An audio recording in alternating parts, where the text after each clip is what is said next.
I hate being a woman sometimes because men are right about us. If you have yet to be called an incorrigible and defiant woman, don't worry, there's still time.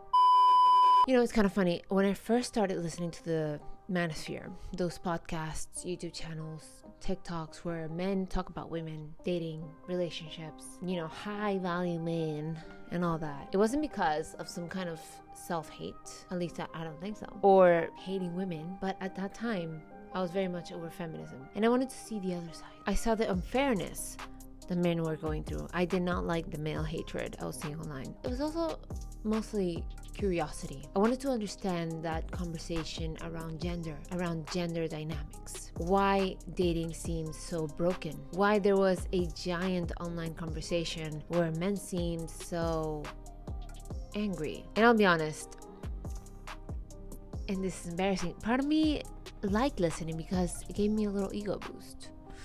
I admit, I was like, well, you know, at least I'm not like one of those women. You know, the ones confessing about giving themselves to men, just being super loose, or the girls who would call into Kevin Samuel's show and with these out of touch expectations. I'm supposed to settle for a regular type dude. The women who thought they deserved everything while giving nothing. It was like reality TV, honestly. Cringe, messy, and addictive. But here's what I didn't expect. The more I listened, the more it stopped being entertaining and started becoming eye-opening, but not how these men wanted it to be. At first, it was like junk food, as I said, not good for me, but easy to consume. The same recycled talking points over and over. Women want this, men want that, women aren't accountable, accountability is women's kryptonite, men are the prize, modern women are doomed, the wall, men are victims, we live in a gynocracy, blah, blah, blah. But then I started noticing something else in the comments, in reaction videos, in women who engage with this type of content. Some women, especially younger women, or women with low self-esteem, started internalizing it. Girls still ask me, like, how can you listen to this man? And I have one answer for you. Low self-esteem. Not just reflecting on how to be better people, but really hating themselves, trying to turn themselves into the perfect pick-me prototypes for these men's approval, saying things like, we women are the problem, or yes, modern women are disgusting, but I'm not like that. I hate being a woman sometimes because men are right about us. And I thought, wait, what are we doing here? And then there were these so-called truths about women that just didn't make sense to me. They sounded like they were talking about women from another planet. Not me, not women I know. One example, their obsession with policing women's travel. According to them, a woman who's traveled must be doing it because men are paying her to fly out for hookups, or she's quote unquote on the carousel. I mean, I sat there thinking, I have traveled a lot. Am I going to be judged for traveling now? Because I grew up in a family that loved traveling. Did my dad make a mistake taking me on trips? Like, what the fuck? We went on trips together. My parents instilled that love of traveling the world in me from a very young age. But I realized a lot of people aren't like this. These men cannot fathom why women would want to travel other than hookups. Blew my mind, honestly. I learned to ski at 8 years old in Switzerland. I traveled every summer to Miami with my parents as a kid. I went to Paris, New York, Rome, Berlin, Prague, Mexico, among other places, with my parents and my cousins and other family. Later, I studied abroad because I wanted to learn languages and experience culture, not because I was chasing hookups. I lived in Italy because I love Italy. I mean, it's freaking Italy. Like, hello?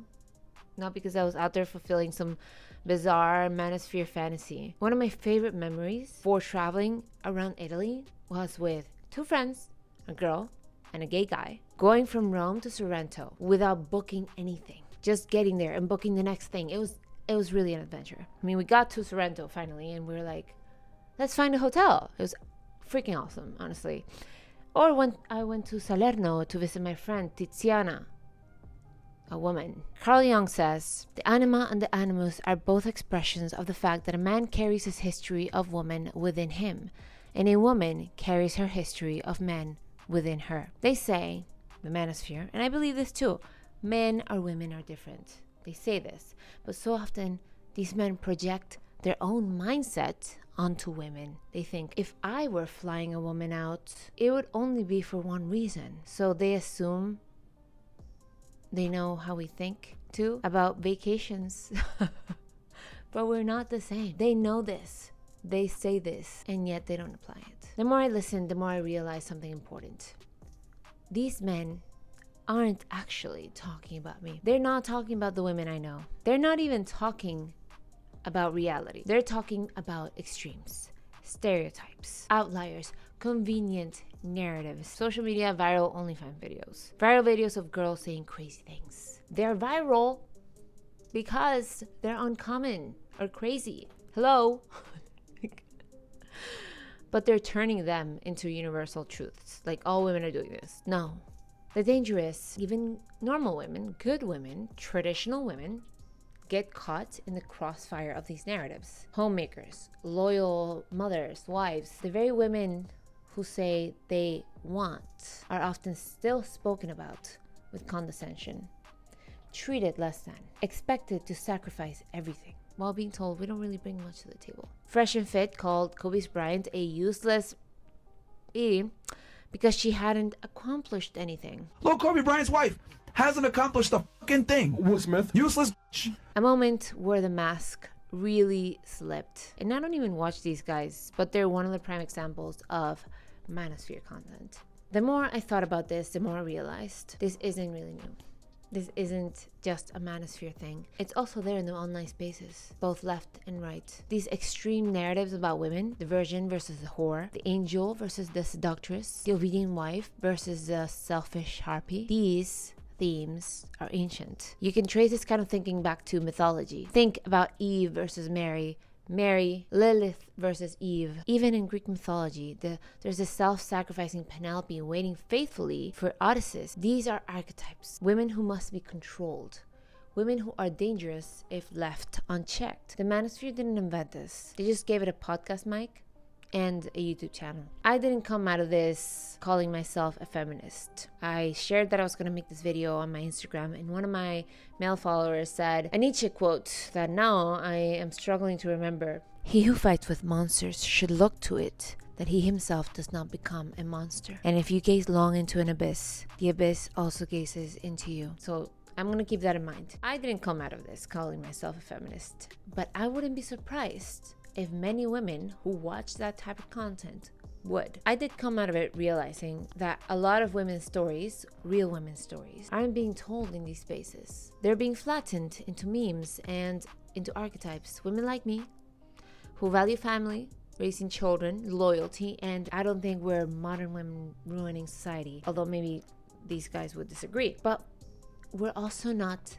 passive. We're also not voiceless accessories. The manosphere didn't make me a feminist, but it did make me more protective of women's dignity. It made me notice how much rhetoric tries to strip it away. And it made me want to tell more honest stories about who we are. And I realized that by doing that by saying positive things on the internet about women outside of motherhood and being wives, I know people are going to say, well, then you're a feminist. If you are complimenting anything women can do outside of marriage or children, then that must mean you're a feminist. It is what it is. I want to make space for the real ones. Not the stereotypes, not the projections, and definitely not the outrage bait. If you're a woman who felt unseen or misrepresented in these conversations, I'd love to hear from you in the comments. If you're a man who's open to listening beyond the stereotypes, I'd love to hear from you too. Let's have a real conversation, not about pick-me's or modern women ruining everything, but about what it actually means to be us and to share this messy, complicated world together. And thank you for watching. If you want to hear more of these kinds of reflections and stories, make sure to subscribe, and I'll see you next time.